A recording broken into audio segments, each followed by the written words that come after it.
जी अस्सलाम वालेकुम। कैसे हैं आप? ठीक है जी। मैं आज कुछ बात करना चाह रहा था नेशनल टैक्स नंबर के ऊपर। और टैक्स टैक्स रिलेटेड है ये टॉपिक, और टैक्स से रिलेटेड ये मैं बात करना चाह रहा था। टैक्स बेसिकली क्या है और टैक्स के मामलात और इसकी हिस्ट्री क्या है। टैक्स आप इसको ऐसा समझ लें कि फॉर एग्ज़ाम्पल कोई घर है, कोई आपकी फैमिली है, आपका आपका एक घर का निज़ाम होता है, ठीक है। इसी तरह कोई भी कंट्री होती है, कोई भी मुल्क होता है, उसको भी चलाने के लिए, उसके भी अखराजात पूरे करने के लिए एक इनकम का जो है ना वो ज़रिया होता है। इनकम जैसे घरों में इनकम का ज़रिया होता है तो घर चलते हैं, इसी तरह मुल्कों के भी निज़ाम होते हैं, ठीक है। अगर आप उसमें इनकम नहीं देखेंगे, उसके एक्सपेंडिचर मीट कैसे होंगे, इनकम के थ्रू ही होंगे। तो जिस मुल्क की आबादी जो है वो मतलब उसमें आबादी के हिसाब से जो है ना वो उसके ऊपर टैक्स के मामलात होते हैं, ठीक है।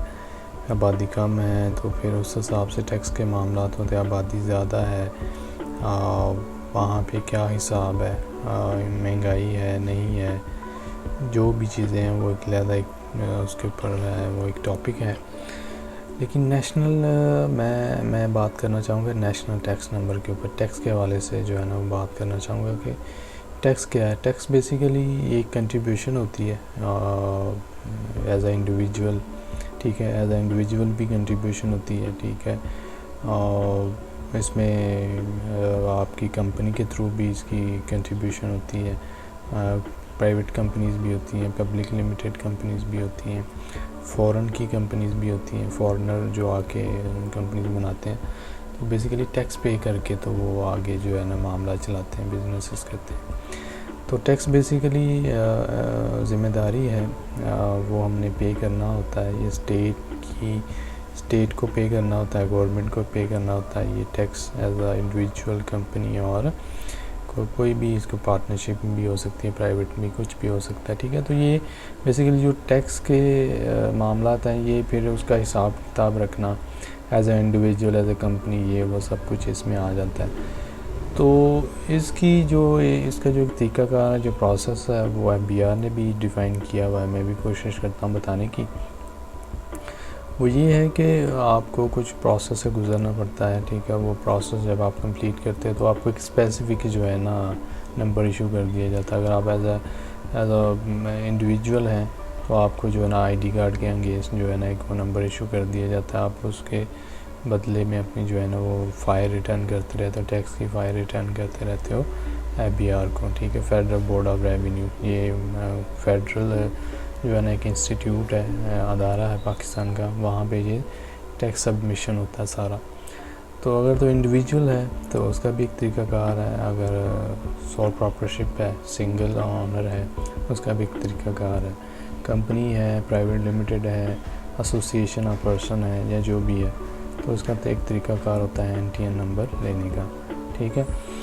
तो मैं सबसे पहले आपको बता देता हूँ कि requirement of the enrolment for the individual are below, ठीक है। तो अगर आपने मतलब एज अ इंडिविजुअल जो है वो रजिस्ट्रेशन करवानी है, ठीक है। आप मतलब जॉब करते हो, ठीक है, आप सैलरी पर्सन हो, या आप अकेले हो तो आप कोई मतलब बिज़नेस रन कर रहे हो, तो उसके लिए NTN बनवाने के लिए, नेशनल टैक्स नंबर बनवाने के लिए क्या क्या रिक्वायरमेंट होती है।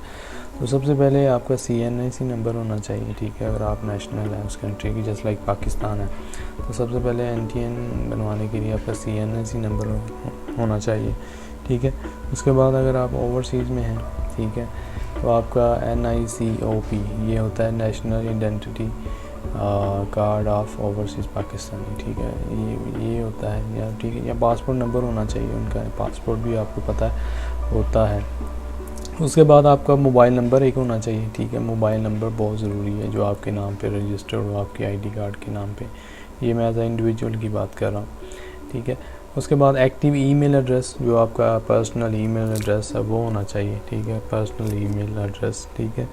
उसके बाद आपकी नेशनलिटी का होना बहुत ज़रूरी है। आप पाकिस्तानी हैं, जो है ना ये होना बहुत ज़रूरी है। पाकिस्तान की जो एक शर्त है वो आप इसको फुलफ़िल करेंगे, ठीक है। उसके बाद रेजिडेंट का एड्रेस पूछा जाता है, आप कहाँ पे रहते हो, लाहौर, कराची, इस्लामाबाद, जहाँ पे भी आप रहते हो वो आपके घर का एड्रेस जो है ना पूछा जाता है।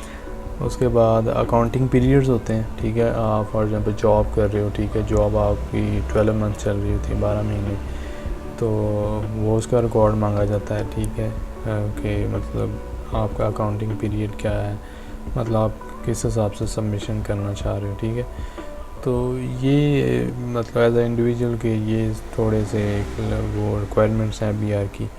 तो ये जो है ना वो एज ए इंडिविजुअल आपके पास अगर हो तो आपको नेशनल टैक्स नंबर इशू कर दिया जाता है। आप उसके बाद फर्दर जो है ना वो खुद भी इसको उसकी सबमिशन कर सकते हो, अपना जो भी आपने इनकम थी उसके ऊपर जो भी आपको मतलब आपने टैक्स पे करना है स्टेट को।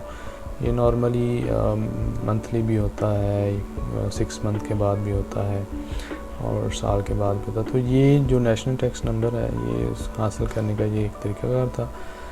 और इन case of the business income, ठीक है, अगर आप मतलब जॉब नहीं करते, बिज़नेस करते हो, इनकम जो है ना आपकी बिज़नेस से आती है, कोई आपकी छोटा मोटा बिज़नेस है आपका, कोई छोटी वर्कशॉप है, कोई छोटा आपका यूनिट है, उसमें अगर आप काम करते हो तो उसका भी एक तरीक़ाकार है। सबसे पहले नेशनल टैक्स नंबर लेने का ये तरीका है कि सबसे पहले आपका बिज़नेस का नाम जो है ना वो पूछा जाएगा, ठीक है। उसके बाद बिज़नेस का एड्रेस पूछा जाएगा, वो आपने जो है ना वो सबमिट करवाना है। प्रिंसिपल बिज़नेस एक्टिविटी, मतलब आप लोग क्या बिज़नेस करते हो, आई मीन आप कोई सर्विसेज का बिज़नेस है, मैन्युफैक्चरिंग का है या कॉमर्स का है, ई कॉमर्स का है, या आई मीन ट्रेडिंग है, इधर से चीज़ें ली उधर सेल कर दी, ठीक है।